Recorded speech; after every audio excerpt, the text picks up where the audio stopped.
Hello and welcome to the Quiver channel. It's Jason, your host. One of the most useful and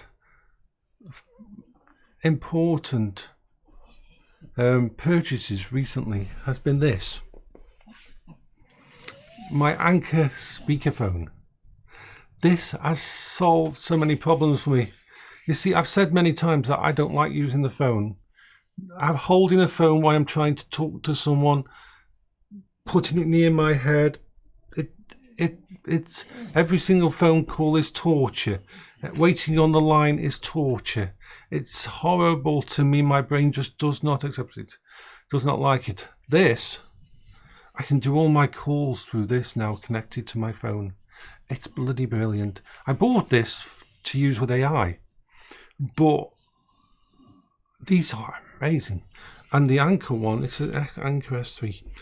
So that was one of the nicest purchases, because I've had to do a lot of calling to my bank today, because one of the things is, well, you know, my brain is, I'm very open. I always share too much information, and I'm not deceptive, and I never keep things secret. But on the good side of that is this. As you all know, there's a lot of stuff with the Department of Work and Pensions and all that kind of stuff, looking into to gain new powers to look into people's bank accounts and all that kind of thing. Now, sometimes my bank account looks really odd, because stuff like, for example, money coming in as a refund from Pimax, that'll be coming from China, and it'll be a sizable amount. And pardon me, my eBay, when I sell stuff, I mean, remember, I have never ever in my life made a profit in eBay. Seriously, nothing. When I sell stuff on eBay, I sell it for the amount I need at that time. If I need to buy some new stuff for my disabilities to help me with a thingy, and I sell stuff for it, I never ever make a profit. Nothing is ever thingy. I am never actually making any money at all, ever, on eBay. I never have, because my brain always just says, I only need that amount, so I only need that amount. That's just the way my head is. I'm sorry. I can't make money out of stuff like that. Doesn't work, compute with my brain. If I need to buy something else and it's this amount of money, then I will sell this amount of items for what I believe honestly that they are worth, and I will be happy with that. Just the way my brain works.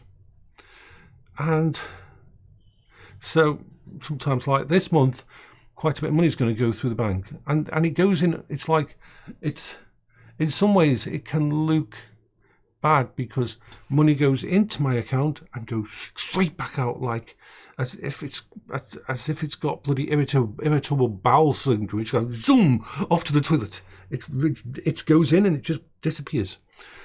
And it's like, so I always contact my bank and I let them know. I say, look, this is one of those months where I'm going to be buying some disabled equipment, and it's going to go through the account, and there's going to be money coming into the account, and it's going to look odd and that. And he said, no, we understand. You always let us know when you've got it all on. We've got on the system about your disability. They've also got it on the system that I'm officially diagnosed as autistic and all that. Their support people all know about it and that. So they understand. They understand that disabled people sometimes have to spend massive amounts of money. I always remember my next door neighbour had to buy themselves a WAV, a wheelchair accessible vehicle, and then at the same time they purchased a powered wheelchair, because the person next door couldn't think. And that was like thousands and thousands of pounds went in and out of their bank account. And these were people who were on benefits and that. And so they were the ones that said, I mean, if you trust your bank and that, if anything like this is going to happen, if you've been given a grant, or if you've been given money to buy disability stuff and that, it's going to look hard for someone on benefits to be able to shift that kind of money and the way it'll go into your bank. So that's where it actually came from. I miss them. The sad thing is that the couple that were living next door to me and Paola, when we were living at the assisted living area, they died. The husband died, and that, so that sucks. But yeah, it happens a lot with disabled people. This is what people don't understand. Being disabled, whatever your coping strategies are, it's going to be expensive. Why is that? Because as soon as you put the word disabled on an item, the price goes up. The price goes up. Yeah. As soon as something is labelled as for disabled people or healthcare or mobility, you can raise the price. Now, some companies don't, but this is the standard thing. Now, before you say, oh, they're wrong, I say, no, they're not. And the reason is this. For, let's say, a disabled person's mobility scooter, for it to actually be classed as an official unit and for it to actually be one that is supported, it's got to have checks and system in place that are normal. You can sell a leisure scooter and you don't have to worry about the ideas of making sure that the brake system can be activated in a certain way so a person with arthritis can do it. So that's how some of them sell them as, if they're sold as leisure vehicles, which you can't use on the road and that, you have to use them on fields and that, they don't have to have that. For example, my disability scooter, my mobility scooter that we'll get here next week, hopefully, yay. It's got what's called a Delta hand steering wheel, and it's got automatic brakes built into it. And what that means is that it's got a little paddle for accelerating, but as soon as I take my hand off the paddle, then the brakes bring me to a stop automatically. I don't have to turn the brakes on. The brakes are automatic systems within it. So this means, like say, if a disabled person or someone, I think, passed out or something, the vehicle would come to a stop. No, it's all safety systems. So yeah, in a way, it's some companies take advantage of it and charge a lot more than they should for people that are vulnerable. But more checks have to be carried out. You can't have something that's going to easily break down. You can't have something that isn't reliable. It's got to be thing, and that's why really I couldn't touch those beautiful looking scooters, because they called themselves mobility, but they weren't. They were leisure scooters. They were in no way up to the level that they should have been. Anyway, I am at the moment moving stuff around the house and moving all my bits and pieces into different places and making space for stuff so I can set things up. This is my just trying to figure everything out in the house, and that way I've got time. And now that the scooter is bought and on the way, I don't have to concern myself with it until it gets here. I've got some stuff arriving a bit later from Amazon and so on. But yeah, it's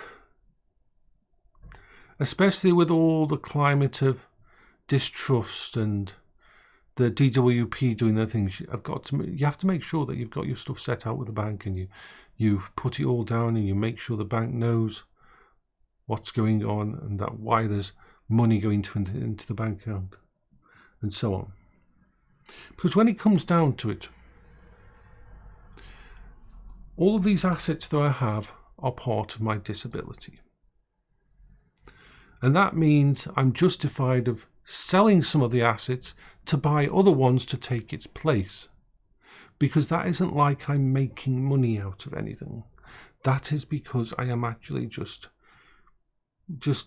circulating the assets that I've got, and as my disability changes, as my brain changes, different adaptations appear. I have to work on different ways. So, we are in a good place. We are doing our thing. I've just realized that there's 2 items I need to buy. 2 items. Let me go and look at them. It's a little mini keyboard. I'm going to actually use a little mini keyboard in the bedroom, and then in here I've got something I need. Just these little tiny little keyboards. Not brilliant, but they're good for what they are, and especially for things that you're not going to be using often.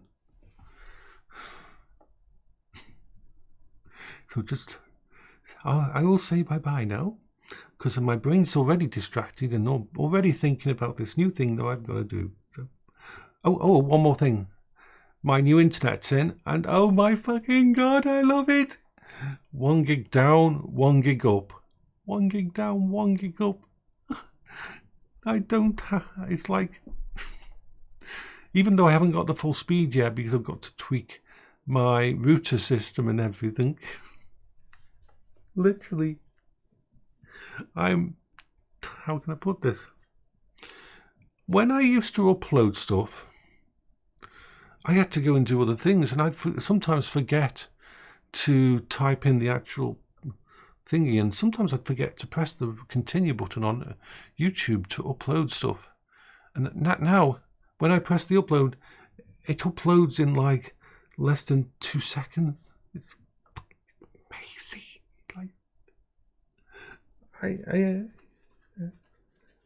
I purposely downloaded another 30 games just to watch the system and how it was coping with it. I am very happy. Very, very happy. Let's put this in perspective. My old one was 70 megabytes per second. I'm not going to get 70 down and 20 up. Now, even though I'm not at full speed at the moment, it's 490 down, 490 up. And once I've tweaked it properly, it'll go more like 950 down, 950 up. It makes me very happy. I'm having a good end of the week. I still miss Beryl massively, but there's a lot of good happening for me at the moment, which I am very extremely lucky for. I'm lucky that that the DWP have so much corroborating proof of all the things I've faced over the last 5 years, and that.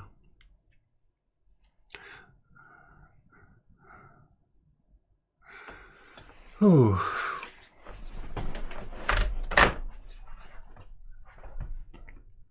So, bye-bye for now.